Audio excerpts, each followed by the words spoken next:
Hilamari, and we're gonna be playing a quick game of Age of Empires. This is my first recording session, so I hope it goes alright. There'll probably be some editing or some ways I can try to make it better. So we're going to go ahead and play on difficulty standard. And one ally, one enemy.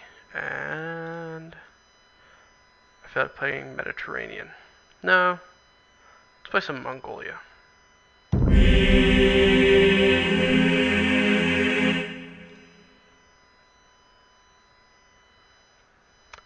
I'm going to shortly stop recording.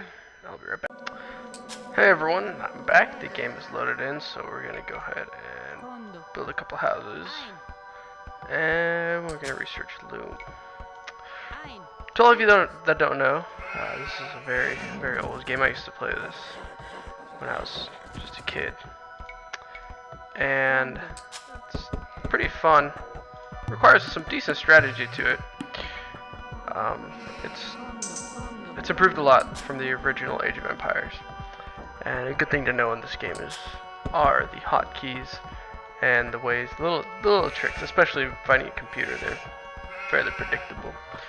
So there's gonna be some parts where I'm rather quiet, and I might be doing some cutting into the middle of this, just because it's a lot of just small farming right at the beginning of the game, and it can get rather boring. But we'll see if my commentary can liven it up.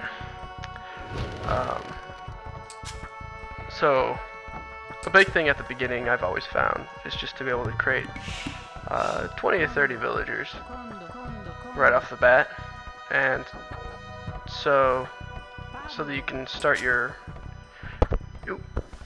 kick the mic there. So you can start your food and wood farming. Those are probably the two biggest resources right off the bat. Gold is going to play a factor, but it is not as big. I am a little bit of a turtle when it comes to this game sometimes, because I enjoy the two first ages, the Dark Age and the Feudal Age. But everyone plays the game differently. Used to play a lot,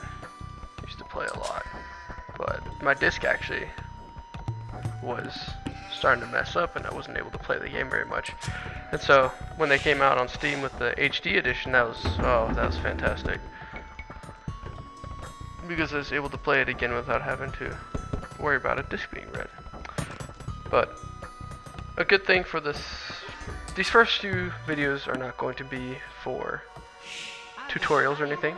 I'm just going to go ahead and play the game, get my voice exposed out there and everything, and I hope that you guys are able to enjoy it as much as I am enjoying playing it.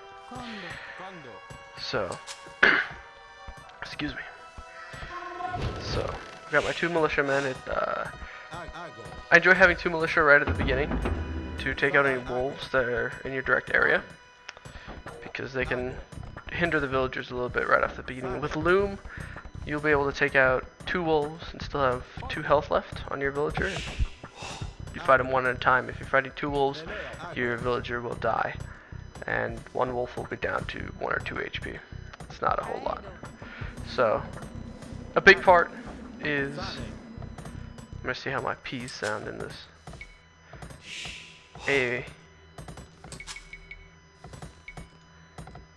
big part of this is getting wood right off the beginning, because your forage bushes are going to run out. So then your main food source is going to be farms. It's usually your end game food source. Deer are a good food source because the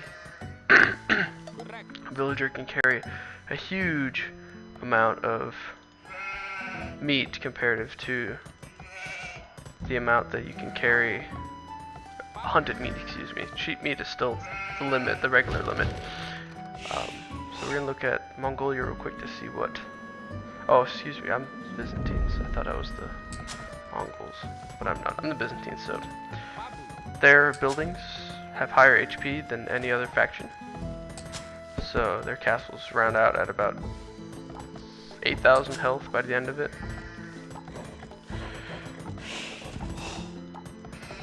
So probably gonna get a better computer to record with one of these days, because I can feel that it's kind of framey. So my ally is down in the bottom left here, And my transitions are absolutely terrible, but that's alright, you know, amateur hour. So, as you can see, the forge was just slowly running out.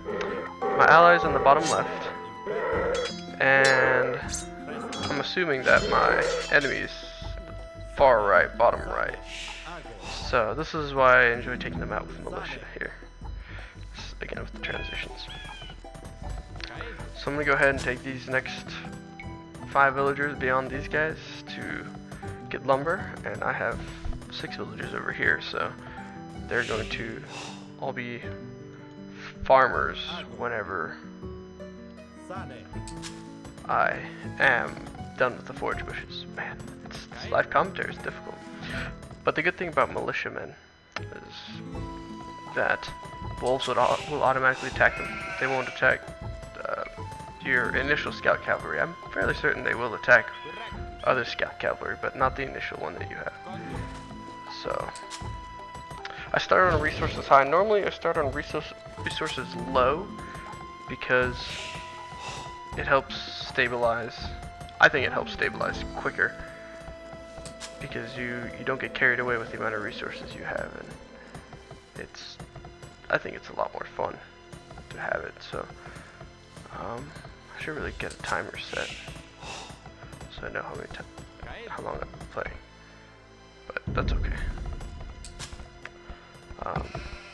So I'm starting to expand. I'm not expanding as fast as I would like. I really would like some stone around here, but I'm not finding any of that. Getting a good cap on your resources right at the beginning is very important. If you can get enough stone for 2 or 3 castles by the time you're done with the feudal age, you're going to be in a very good position to win the game, or at least not be wiped out very quickly.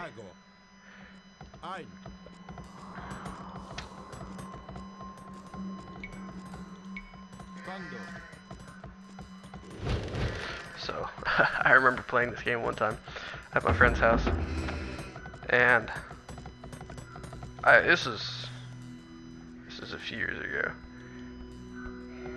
and I didn't know how to play very well. I was still very new at the game.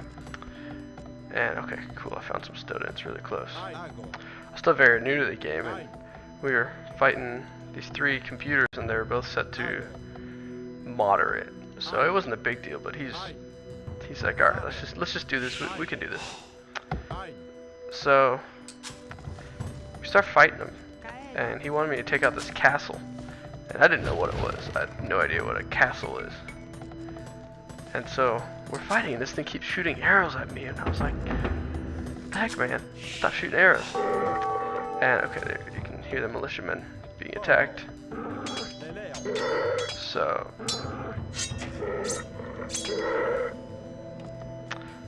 it was extremely stressful fighting this castle because I had no idea what I was doing. I wonder if they're the same health.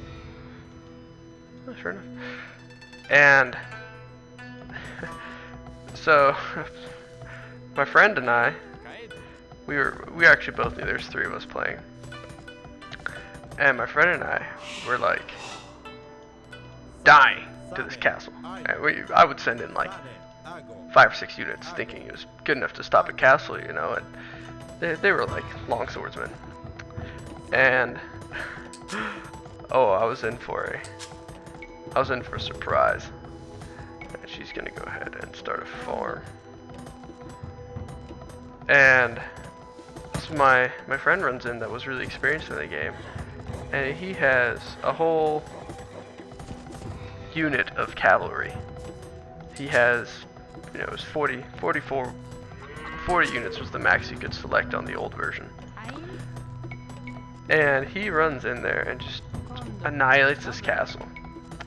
And then he continues to annihilate.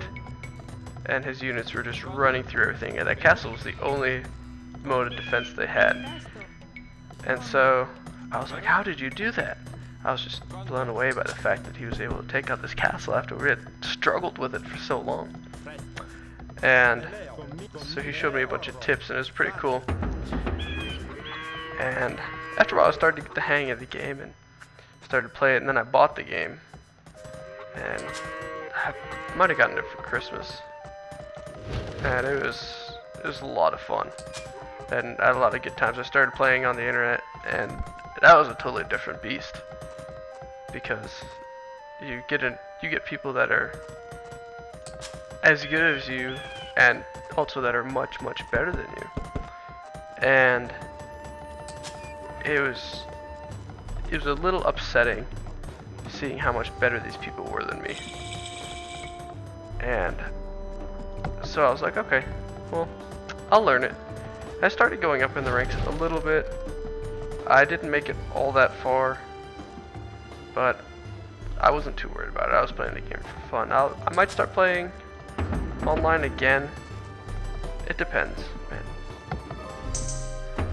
And we'll see. So, alright, we're gonna cut right here. This is the feudal age, so I hope you guys enjoy the video, and I hope that my commentary hasn't been too dull, and I hope to see you guys next video.